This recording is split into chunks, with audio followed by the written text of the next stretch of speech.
New Mexico is a state in the southern western section of the United States of America. So far, 20 accidents occur, including the Robinson, New Mexico train collision when a brakeman threw the switch in the wrong way. But however, 59 years later, this will be the 21st wreck and also the repeat. This is the story of the 2015 Roswell, New Mexico train collision. 5 years later.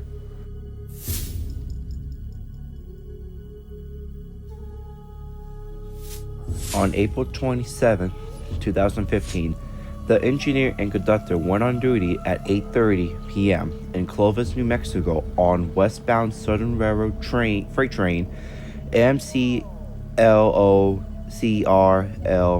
1-27A was bound for Carlsbad, New Mexico. The train had 9 engines, with Railways of Mexico SD70 Aces 4072 and 4070, Railways of Mexico ES44AC 4682, BNSF-9-44CWs 1077, 1063, and 5432, BNSF ES44C4 7134, and 2 BNSF-944CWs 5408 and 4430. The train had 79 cars, mostly grain cars. Meanwhile, the crew of the Roswell local train LSWC-0021271, consisting of an engineer and a conductor. They went on duty in Roswell at 11 p.m., delivering and picking up cars from industrial right by a grain elevator. The train was led by CEFX SC40M-2 3124 and Southern Western Railroad SD50 9851 trailing, with 12 cars, mostly grain cars. But on April 28, 2015, after the crew completed the assignment duty, the conductor lined the switch in the reverse position and removed the derailleur device so the train could back up into the siding. When the train was in the siding, the crew struck it and went off duty while lining the switch from normal mainline movement. The engineer stated that he was about 200 feet from the derail device when he stopped and applied the handbrakes on the 2 locomotives. The conductor, who was in the highway vehicle, used his phone to call the train dispatcher and release the track warrant. The train dispatcher asked, "Are all switches lined for the main on track warrant Carlsbad 21?" The conductor responded, "That is correct, yes." Later, during the forum response to release the track warrant, the conductor said that all report clear. In the clear, all switches lined for normal track movement. The dispatcher timetable his session was about 1:44 a.m., but however, the conductor did not line the switch and operator onto the main track. About 5 a.m., the conductor drove to the locomotives to pick up the engineer. Besides the locomotives was a fuel truck that was starting to fuel the engines. The conductor drove around the fuel truck to pick up the engineer, who was waiting on the side of the road next to the tracks. After getting in the vehicle, the engineer said he again asked for audio to give them up, and conductor responded that it had been. Giving the audio required that the conductor informed the main track switches were in proper positions and lined for the mainline movement. The conductor and the engineer drove to Roswell and went off duty at 6 a.m. 14 minutes later, the sun started to come up. As the westbound train was approaching the east switch at Cross siding at 42 miles an hour, until the engineer saw the eastbound switch was set to the siding. The engineer began braking about 500 feet before the switch as the train entered the siding at 40 miles an hour and about 374 feet left. But however, despite the fact it slowed down, it was still too late to stop in time.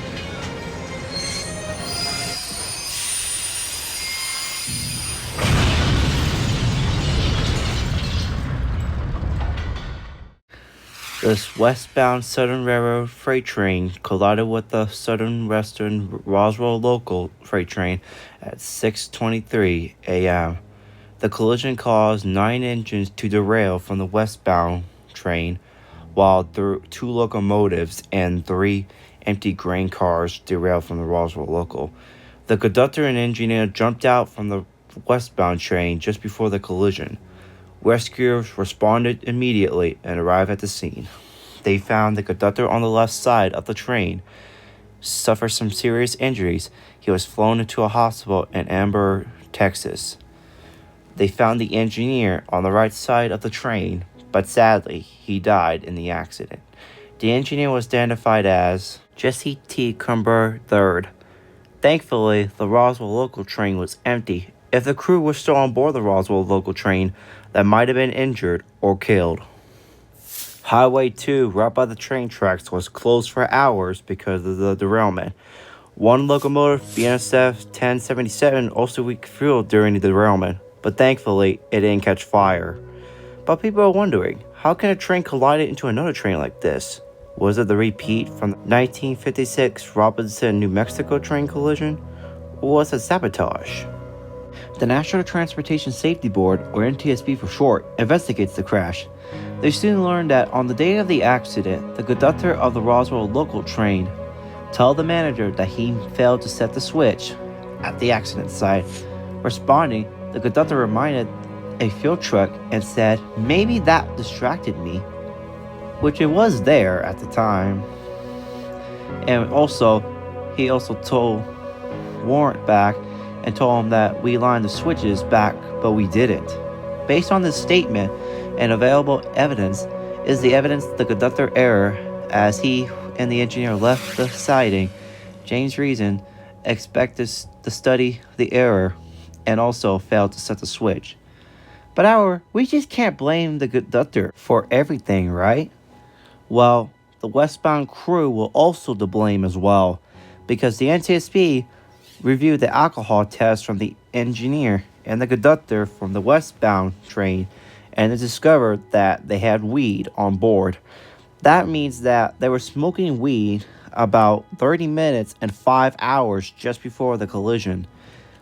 And also, they didn't see well of how far the switch was until 500 feet before they see it. And when they saw it, it was too late. So on April 19th, 2018, the NTSB released its final report blaming the crash on the conductor of the Roswell local train failing to set the switches back to normal because of the distraction. Concluded to the accident that the westbound train was also to blame for the misaligned switch non-signal territory in the time to avoid a collision because of their smoking weed on the job. The NTSB also reviewed that if the engineer on the westbound train did not jump from the lead locomotive, he might have lived because at the time the lead locomotive wasn't too badly damaged, instead remains upright. In the end, Southern Western Railroad ST-50 9851 was damaged beyond repair and scrapped, while the other locomotives were repaired and returned to service. But surprisingly, BNSF 1063, although it did suffer nose damage, it was repaired with a different logo paint scheme in front of it. All 10 units continue to be in service on this day still. It's been 5 years since this collision occurred, but people are wondering, is this the last collision of the repeat? Sadly, the answer was no.